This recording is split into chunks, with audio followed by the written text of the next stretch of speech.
you get a raise. Your paycheck gets bigger, but somehow you still feel poorer. A few years ago, $100 could buy a full basket of groceries. Today, that same $100 might barely cover half of it. So where did the money go? Not luck. Not bad budgeting, inflation. Inflation simply means prices are rising across the economy. And when prices rise, each dollar buys less than it did before. Meet Alex. Alex earns $3,000 a month. 1 year later, Alex gets a raise, now earning $3,060. That sounds like progress. But if prices rose 4% that year, Alex's income only grew 2%. The paycheck got bigger, Alex's buying power got smaller. Think of money like tickets at an amusement park. At first, one ticket buys one ride, but if the park gets more crowded and raises the price to 2 tickets per ride, your ticket hasn't changed. Same paper, same number, it just gets you less. That's what inflation does to money. Your dollar doesn't disappear, it just loses purchasing power. And not every price rises at once. Some things get cheaper, some get more expensive. Inflation measures the average movement across everything people buy: food, housing, energy, transportation, services. But how do you even measure something that abstract? Economists build something called a basket. Not a literal basket, a list. Hundreds of everyday goods and services people actually buy: groceries, rent, gas, doctor visits, haircuts, movie tickets. Every month, researchers track the prices of everything in that basket. Compare it to the same basket a year earlier. The percentage change becomes a single number. In the US, it's called the Consumer Price Index, CPI for short. When you hear inflation is 3.8% on the news,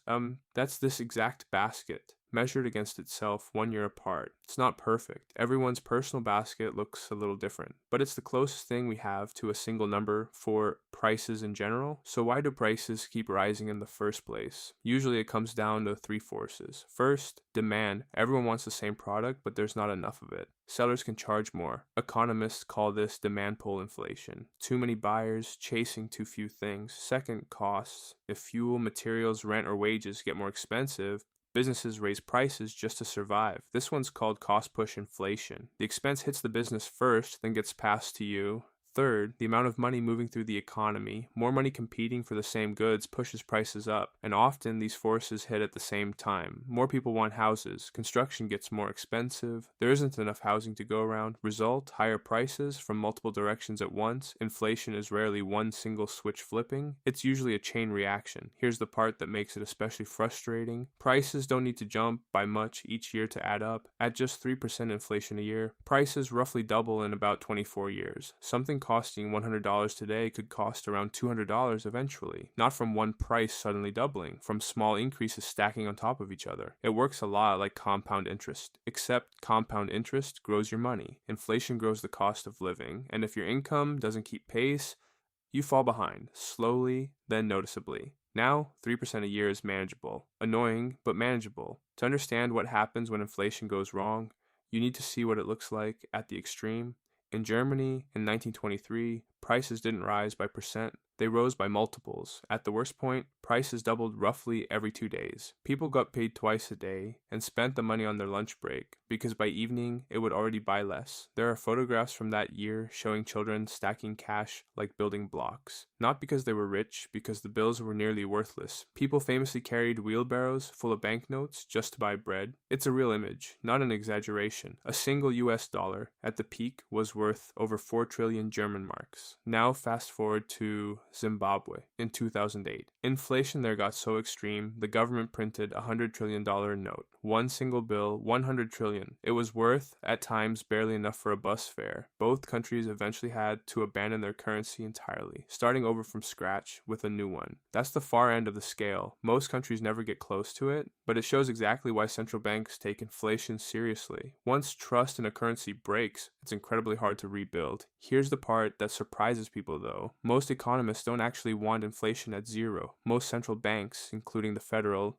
Reserve, target around 2% a year, on purpose. Because the alternative, falling prices, sounds nice, but usually isn't. That's called deflation. If prices are expected to keep falling, people delay spending. Why buy a car this year if it'll be cheaper next year? Multiply that hesitation across an entire economy. Businesses sell less. cut jobs, people spend even less. That spiral is exactly what deepened the Great Depression in the 1930s. So a small, steady rate of inflation acts like a buffer, enough to keep money moving without spiraling out of control. The goal was never zero, it was always keep it slow and keep it predictable. Back to Alex. Alex gets that 2% raise, sounds useful, but rent rises 5%, food rises 4%, transportation rises 3%. The raise is real, it's just not enough to match the rising cost of living. This is exactly why people can earn more and still feel like they're losing ground. The number that matters isn't just your salary, it's your salary compared to the prices around it. A raise only helps if it grows faster than the cost of living. So when inflation runs too hot, who actually steps in? Central banks. In the US, that's the Federal Reserve. Their main tool is something called the interest rate. When the Fed raises interest rates, borrowing money gets more expensive, loans cost more, credit cards cost more, mortgages cost more. That slows down how much people and businesses spend. Less spending means less demand. Less demand takes some of the pressure off rising prices. It's a blunt tool though. It doesn't just target inflation.